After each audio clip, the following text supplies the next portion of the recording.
তাদেরকে কে পাঠিয়েছিল হাসপাতালে তাণ্ডব চালানোর জন্য? তিলোত্তমার মা বাবারা বলছে পুলিশের তরফ থেকে ডিসি নর্থ টাকার টোপ দিয়েছিল তাদের। এবং তখন উত্তরপ্রদেশের মুখ্যমন্ত্রী যোগী আদিত্যনাথকে উদ্দেশ্য করে এখানকার মুখ্যমন্ত্রী মমতা বন্দ্যোপাধ্যায় কি বলেছিলেন জানেন? একটা কথা আমি খুব বিশ্বাস করি এবং প্রায় সময়তেই সেটা বলি, আর সেটা হলো একটা সত্যি ঢাকতে গিয়ে একটা মিথ্যে বলতে হয়, একটা মিথ্যে ঢাকতে গিয়ে আরও অনেক মিথ্যে বলতে হয়, আর এই মিথ্যে বলতে বলতে একদিন সব সত্যি বেরিয়ে আসে। সেটাই কি এখন হচ্ছে জানি না, সেটা অবশ্য সময় বলবে। কারণ আমরা সবাই দাবা খেলার বোর্ডে নেমেছি, কিন্তু যারা দাবাটা খেলছে তারা কিন্তু কেউ সামনে আসছে না, চুপচাপ পরের দানটা দিচ্ছে। আরজি করের ঘটনাটা হয়েছে প্রায় 1 মাস হতে চলল। আপাতত একজন অভিযুক্ত ধরা পড়েছে এবং তার মাঝে অনেকগুলো দিক একসাথে বেরিয়ে আসছে। একদিকে ইডি সিবিআই তদন্ত করছে, একদিকে রাজনৈতিক চাপানো তো লেগেই রয়েছে, একদিকে প্রমাণ লোপাট করার অভিযোগ সামনে উঠে আসছে, তো আরেকদিকে নির্যাতিতার পরিবার অভিযোগ করছে যে পুলিশের তরফ থেকে নাকি টাকার অফার করা হয়েছিল তাদেরকে চুপ থাকার জন্য। আর এটা ছাড়াও রয়েছে তাদের অসহযোগিতা। অনেক দেরি করে এফআইআর, তড়িঘড়ি ময়নাতদন্ত এবং দেহ দাহ করে দেওয়া, যেখানে হাসপাতালের মধ্যেই মর্গ ছিল দেহ রাখার জন্য, ইত্যাদি ইত্যাদি। আর এইসবের মাঝেই সরকারের তরফ থেকে অপরাজিতা বিল পাশ করে যাওয়া, সেটা আবার রাজভবন হয়ে রাষ্ট্রপতির কাছে পৌঁছেও যাওয়া, সবই হচ্ছে। কিন্তু সবথেকে গুরুত্বপূর্ণ যে বিষয়টা, সেটা হলো সাধারণ মানুষ সব ভয় কাটিয়ে রাস্তায় নেমে প্রতিবাদ করছে। আর এটা কিন্তু প্রত্যেকটা রাজনৈতিক দলকে বুঝতে হবে যে একবার যখন মানুষ রাস্তায় নামা শুরু করেছে, তারা আগামী দিনেও এই রাস্তায় নামার আগে দুবারও ভাববে না। জানিয়ে রাখি, নাগরিক সমাজ আগামী 9 তারিখ রাত দখলে ডাক দিয়েছে আবার। তাই যে যার এলাকায় রাস্তায় শান্তি বজায় রেখে মিছিলে হাঁটতে পারো। আবারও বলছি, শান্তি বজায় রেখে, কোনো রকম উস্কানিমূলক কথা না বলে, এবং কোনো ঝামেলা হলে সেটা ভিডিও রেকর্ড অবশ্যই রাখতে হবে। চলো ফিরে আসি আবার আজকের এই ভিডিওতে। শুরুতেই অপরাজিতা বিল নিয়ে কয়েকটা কথা বলতেই হচ্ছে। যে বা যারা দোষী সাব্যস্ত হবে তাদেরকে ক্যাপিটাল পানিশমেন্ট দিতেই হবে, নয়তো যাবজ্জীবন কারাদণ্ড। এর জন্য আলাদা একটা টাস্ক ফোর্স তৈরি হবে, অর্থাৎ তদন্তকারী দল অথবা এসআইটি থাকবে। বিভিন্ন জেলায় ফাস্ট ট্র্যাক কোর্ট তৈরি করতে হবে, ইত্যাদি ইত্যাদি। আরও অনেক কিছু রয়েছে, সেটা নিয়ে পরে অন্য একটা ভিডিওতে আলোচনা করব। তবে এই অপরাজিতা বিলের মতন মহারাষ্ট্রতে দ্য শক্তি ক্রিমিনাল লস বিল, অন্ধ্রপ্রদেশে দিশা বিল এখনও কিন্তু রাষ্ট্রপতির থেকে সম্মতি পায়নি। আর এগুলো 2019 এবং 2021 সালেই সেই রাজ্যের বিধানসভায় অনুমতি পেয়ে যায়, অর্থাৎ পাশ হয়ে গিয়েছিল। কিন্তু রাষ্ট্রপতির থেকে কেন এখনও সম্মতি পায়নি সেটা নিয়ে ওই অন্য ভিডিওটাতেই আলোচনা করব, আজকের করছি না। তবে এই বিলগুলো তখনই কাজে আসবে যখন সমস্ত প্রমাণ পুলিশ অথবা তদন্তকারী সংস্থার হাতে থাকবে। যেখানে প্রশাসন প্রমাণ লোপাটের চেষ্টা করে, সেখানে যারা অভিযুক্ত হচ্ছে তারাই আসল দোষী কিনা সেটা কিভাবে প্রমাণিত হবে, আর কে প্রমাণ করবে? আর এই ক্ষেত্রে পুলিশ অথবা তদন্তকারী সংস্থার আধিকারিক যদি প্রমাণ লোপাট করে, তাহলে তাদের ক্ষেত্রে একই রকম শাস্তি দেওয়া হবে তো? তাদেরও কি ক্যাপিটাল পানিশমেন্ট দেওয়া হবে? এই প্রশ্নের উত্তরগুলো কিন্তু এই একটা বিল থেকেও পাওয়া যাচ্ছে না। ধর্ষণ এবং খুনের ঘটনা 9ই আগস্ট ঘটনাটি ঘটেছিল। পুলিশের হাতে 4 দিন সময় ছিল এই ঘটনাটি তদন্ত করার, কারণ তারপর সেটা আদালত মারফত সিবিআই এর হাতে চলে যায়। পুলিশ 24 ঘন্টার মধ্যেই মূল অভিযুক্তকে চিহ্নিত করে গ্রেফতার করে, কিন্তু সিবিআই এখনও অবধি ধর্ষণ এবং খুনের মামলায় কাউকেই গ্রেফতার করেনি বা করতে পারেনি। যা করেছে সেটা আর্থিক দুর্নীতির মামলায়। আর এর মাঝে নানা বিষয় উঠে আসছে এবং একের পর এক সরকারের তরফ থেকে বলা কথাগুলো ভুল প্রমাণিত হচ্ছে। এই যেমন 10ই আগস্ট, অর্থাৎ ঘটনাটির ঠিক একদিন পর ক্রাইম সিনের ঠিক পাশেই, অর্থাৎ সেমিনার হলের ঠিক পাশেই একটি ঘরের দেওয়াল ভাঙার কাজ শুরু হয়ে যায়। প্রশাসনের তরফ থেকে প্রথমে জানানো হয় যে এটা অনেক আগেই অর্ডার দেওয়া হয়েছিল, এটার সঙ্গে এই ঘটনাটির কোনো মিল নেই। কিন্তু এখন জানা যাচ্ছে যে আরজি কর মেডিকেল কলেজের প্রাক্তন অধ্যক্ষ অর্থাৎ ডাক্তার সন্দীপ ঘোষ 10ই আগস্ট অর্থাৎ এই ঘটনার ঠিক পরের দিনই দেওয়াল ভাঙার ওয়ার্ক অর্ডার দেন এবং সেই দিনই দেওয়াল ভেঙেও যায়। আর একটা হলো ওই মাছের বাজারের ভিডিওটা। ওখানে প্রথমে বলা হলো যে অভিক দে হলেন একজন ফিঙ্গারপ্রিন্ট এক্সপার্ট এবং ছবিটা ক্রপ করেও দেখানো হয়েছিল প্রশাসনের তরফ থেকে, কিন্তু আদতে কি তিনি ফিঙ্গারপ্রিন্ট এক্সপার্ট ছিলেন? যাই হোক, সেখানে আবার সন্দীপ ঘোষের অতি ঘনিষ্ঠ এবং তার অ্যাসিস্ট্যান্টকেও দেখা যায় তিনি সেখানে কি করছিলেন, এবং সেখানে একজন উকিলকেও দেখা যায়, তার কি ভূমিকা ছিল এই নিয়ে কিন্তু প্রশ্ন উঠছে এখনও। আর এই ঘটনার সাথে আরেকটা ঘটনার বেশ মিল পাবেন, উত্তরপ্রদেশের হাতরাস। না না না না শুনুন আগে শুনুন পুরোটা, তারপর বুঝতে পারবেন। 14ই সেপ্টেম্বর 2020 সালের ঘটনা, অর্থাৎ ঠিক 4 বছর আগে। সেখানেও প্রশাসনের তরফ থেকে নির্যাতিতার দেহ তড়িঘড়ি দাহ করে দেওয়া হয় এবং তখন উত্তরপ্রদেশের মুখ্যমন্ত্রী যোগী আদিত্যনাথকে উদ্দেশ্য করে এখানকার মুখ্যমন্ত্রী মমতা বন্দ্যোপাধ্যায় কি বলেছিলেন জানেন? কোট আনকোট করেই বলছি, লজ্জাজনক হলো পরিবারের উপস্থিতি বা সম্মতি ব্যতীত জোরপূর্বক দাহ করা। যারা ভোটের জন্য স্লোগান এবং উচ্চ প্রতিশ্রুতি ব্যবহার করে তাদেরকে সবার সামনে নিয়ে আসা উচিত। কিন্তু সমস্যা হলো যখন এই একই ঘটনা বাংলায় ঘটে, যখন এখানেও পরিবারের সম্মতি ছাড়াই দেহ দাহ করে দেওয়া হয়, তখন এই একই কথাগুলো কেন কাজে আসে না?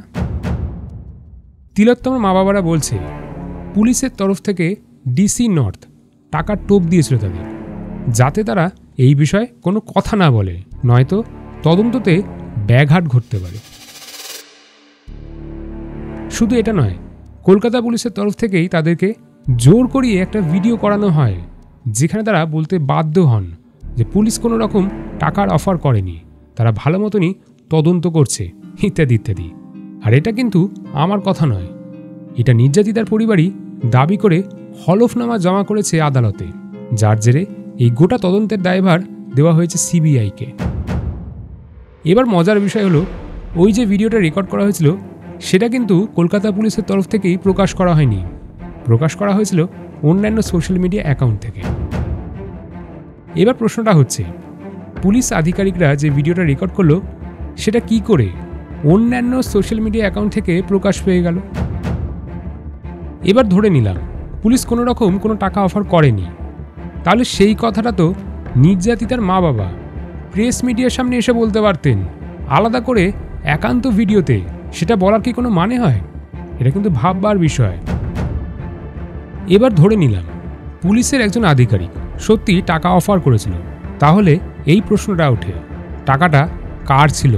কারণ একজন পুলিশ আধিকারিকের কাছে অত টাকা থাকার কথা নয়, কারণ নির্যাতিতার মা বাবার যে বয়ান তাতে বোঝা যাচ্ছে যে বেশ ভালো মোটা টাকারই একটা বান্ডিল ছিল।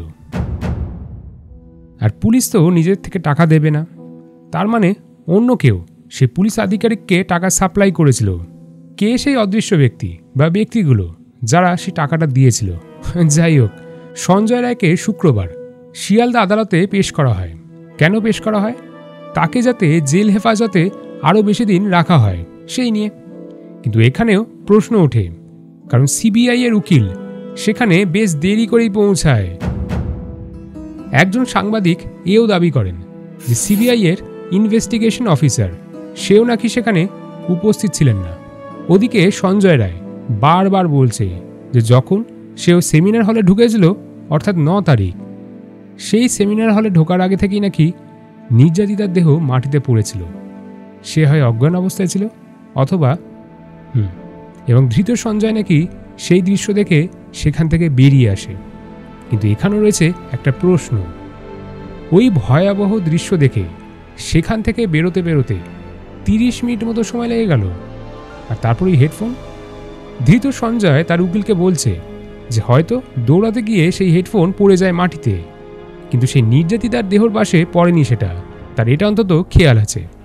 আবার ওদিকে পোস্টমর্টেম, ফরেন্সিক রিপোর্ট, ডিএনএ সব পরীক্ষার পর সিবিআই নাকি দাবি করেছে যে এই ঘটনাটির সাথে শুধু সঞ্জয় জড়িত। কিন্তু প্রশ্ন এখানেও থামছে না। পরিবারের তরফ থেকে বলা হচ্ছে যে এফআইআর রিপোর্ট করা হয়েছে সন্ধ্যে 6টা থেকে 7টার মধ্যে, কিন্তু সেই এফআইআর এর সময় দেখা যাচ্ছে রাত 11:40 থেকে 50-এর মধ্যে। এই দেরিটা কেন হলো? রিপোর্টে কেন আনন্যাচারাল ডেথ শব্দটা ব্যবহার করা হলো? যখন এটা পরিষ্কার ছিল যেটা ধর্ষণ এবং খুনের মতন ঘটনা। আর এটা যদি আনন্যাচারাল ডেথ হয়েই থাকে, তাহলে সন্ধে 6টার পর কেন পোস্টমর্টেম করা হলো?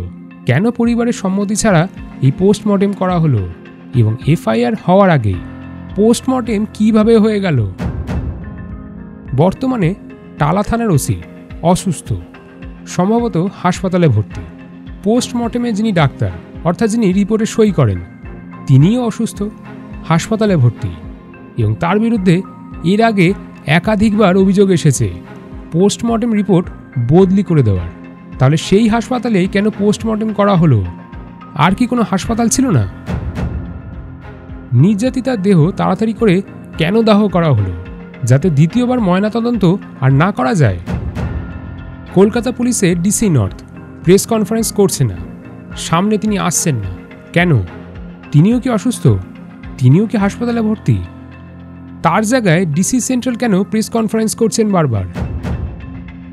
ডাক্তার দেবাশিস সোম, যিনি কিনা এই আরজিকর হাসপাতালের সমস্ত দুর্নীতির মূল সাক্ষী, তিনিও অসুস্থ এবং হাসপাতালে ভর্তি। তাই এই প্রশ্নগুলোর উত্তর কে দেবে? আর যেখানে টাকা দিয়ে ডাক্তারি পাশ করানোর মতন অভিযোগ রয়েছে এই বিভিন্ন হাসপাতালে, তখন এই গোটা 2-3 বছর ধরে কতগুলো এমন ডাক্তার পাশ করেছে যারা পড়াশোনা না করেই ডাক্তার হয়ে গেছে। তারা কিনা আবার সাধারণ মানুষকে পরিষেবাও দিচ্ছে, ভাবতেও অবাক লাগে। আর খেয়াল করে দেখবে, স্বাস্থ্য দুর্নীতি এবং শিক্ষা দুর্নীতি একে অপরের সাথে কিভাবে জড়িত। প্রাক্তন শিক্ষামন্ত্রী, যিনি বর্তমানে জেলে আছেন, তার বহু জমি জমা এবং বাংলো পাওয়া গেছে। আরজিকর হাসপাতালের প্রাক্তন প্রিন্সিপাল, তারও একই অবস্থা, জমি জমা এবং বাংলো, অর্থাৎ ভাইরা ভাই। যাই হোক, আরজিকর হাসপাতালে কি কি দুর্নীতি চক্র চলতো সেই নিয়ে একটা গোটা ভিডিও আছে, সেটা লিঙ্ক দিয়ে রাখছি এইখানে কোথাও একটা। যারা এখনও দেখোনি তারা দেখে নিতে পারো। যেই প্রশ্নগুলোর উত্তর এখনো পাওয়া যায়নি, যেই দেওয়াল ভাঙা হলো, যেই বেসিন সরিয়ে ফেলা হলো, সেইখানে কি আসল প্রমাণ লুকিয়েছিল? সেটাই কি আসল ক্রাইম সিন ছিল, যেখানে ওই নির্যাতিতাকে খুন করে হাত ধুয়েছিল দোষী কিংবা দোষীরা? এবার সেখানে যে কোনো প্রমাণ ছিল না, সেটা কি সরকারের তরফ থেকে কোনো হলফনামা জমা দেওয়া হয়েছে আদালতে? নির্যাতিতাকে আগে খুন করা হয়েছে নাকি আগে ধর্ষণ, সেটা কিভাবে প্রমাণ মিলবে? নির্যাতিতার পরিবার এবং বিশেষ বন্ধু দাবি করে যে যখন এফআইআর রিপোর্ট তৈরি হয়েছিল সেই সময় 3 থেকে 4 জন ডাক্তাররাও সেখানে উপস্থিত ছিল, যারা বারবার এফআইআরে কি লেখা আছে সেটা দেখার চেষ্টা করছিল। এবার সেই 3-4 জনকে সিবিআই আধিকারিকরা এখন অবধি কি জেরা করেছে? আর কিছুদিন আগেই সিবিআই দফতরে কুণাল ঘোষ কিছু ডাক্তারদের বয়ান অথবা তথ্য নিয়ে হাজির হয়েছিলেন, মানে ওটাই তিনি জানিয়েছিলেন প্রেস মিডিয়ার সামনে। এই বয়ানটা কি সেই 3-4 জন ডাক্তারেরই ছিল? ডাক্তার সন্দীপ রায়কে কে অনুমতি দিয়েছিল সেদিন ওই দেওয়াল ভাঙার অর্ডার দেওয়ার জন্য? কারণ চিঠিতে বলছে স্বাস্থ্য দপ্তর থেকে প্রিন্সিপাল সেক্রেটারি এবং আরও একজন, তাদেরকে কি জেরা করা হয়েছে এখন অবধি? নর্থ বেঙ্গল লবি, যেটার কথা বারবার উঠে আসছে, এই নর্থ বেঙ্গল লবিতে কারা কারা যুক্ত, তাদের প্রত্যেককে কি সিবিআই জেরা করেছে এখনো? যারা ওই হাসপাতালের সাথে যুক্তই নয়, তারা কিভাবে ওই ক্রাইম সিনে মাছের বাজারের মতন দাঁড়িয়েছিল? কে তাদের খবর দিয়েছিল? কেনই বা তারা এসেছিল? সেটা কি সিবিআই আধিকারিকরা জানার চেষ্টা করেছে? এবং ঘটনার দিন হাসপাতালের তরফ থেকে কে ফোন করে বলেছিল যেটা আত্মঘাতীর ঘটনা? তাকে কি জেরা করা হয়েছে? তাকে কি গ্রেফতার করা হয়েছে এখন অবধি? এই প্রশ্ন কিন্তু এখনও উঠছে। আরও প্রশ্ন আছে, এই যেমন 14 তারিখ রাতে যারা হাসপাতালে তাণ্ডব চালিয়েছিল, তাদের মধ্যে যাদের যাদের গ্রেফতার করা হলো, তাদের পরিচিতি কি? তাদেরকে কে পাঠিয়েছিল হাসপাতালে তাণ্ডব চালানোর জন্য? এটা পুলিশ কি তদন্ত করে এখনও জানতে পারেনি? যদি উত্তরটা না হয়, তাহলে কি এই ঘটনাটা তদন্তের ভার সিবিআইকেই দেওয়া উচিত বলে তোমাদের মনে হয় না? আপাতত এই এতগুলো প্রশ্ন রয়েছে এখনও, তবে এই প্রশ্নগুলোর উত্তর আশা করছি কিছুটা হলেও আমরা সামনের সোমবার পাবো। দেখা যাক কি হয়। তবে হাতরাসের মতন যেন এখানে না হয়, কারণ সেখানে 4 জন মূল অভিযুক্তের মধ্যে 3 জনকে বেকসুর খালাস করে দেওয়া আদালত এবং একজনকে আইপিসি 304 ধারায় দোষী সাব্যস্ত করে এবং যাবজ্জীবন কারাদণ্ডে দণ্ডিত করে। প্রমাণের অভাবে এখানেও তেমন কিছু হবে না তো? এই প্রশ্নের উত্তর এখনও পাওয়া যাচ্ছে না। তোমাদেরও কি এই একই প্রশ্নগুলো মাথায় আসছে, নাকি এর বাইরেও আর কোনো প্রশ্ন আছে? তাহলে সেটা জানাতে ভুলো না কিন্তু কমেন্ট করে। আর ভিডিওর শেষে একটাই কথা বলবো, আমি বা আমার টিম কোনো নির্দিষ্ট রাজনৈতিক দলের বিরুদ্ধে নয়, কিন্তু যেটা হচ্ছে সেটা নিয়ে কথা বলছি। চারিদিকে এখন অনেক fake news, video, audio clip ঘোরাফেরা করছে, সেগুলো থেকে বিরত থাকার জন্য অনুরোধ করব। ধন্যবাদ।